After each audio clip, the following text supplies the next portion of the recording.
BNP ক্ষমতায় গেলে ইমাম মুয়াজ্জিনদের জন্য ভাতার ব্যবস্থা করা হবে। তো এই কথাটি বলেছেন বিএনপির ভারপ্রাপ্ত চেয়ারম্যান তারেক রহমান। তিনি আজকে ভার্চুয়ালি যোগ দিয়েছিলেন চীন মৈত্রী সম্মেলনে, যে ইমাম মুয়াজ্জিনদের পরিষদের যে সম্মেলন, সেই সম্মেলনে তিনি ভার্চুয়ালি যোগ দেন।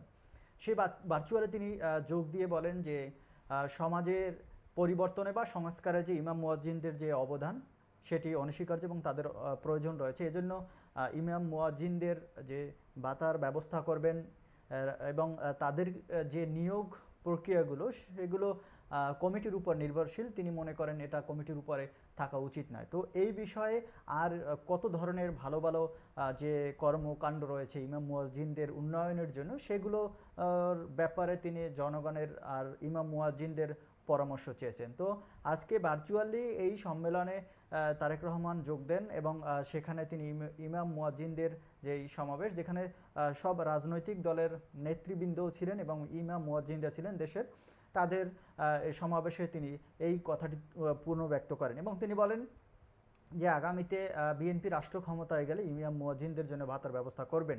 এ বিষয়ে আপনি আপনার বক্তব্য জানাতে পারেন আমাদের কমেন্ট বক্সে।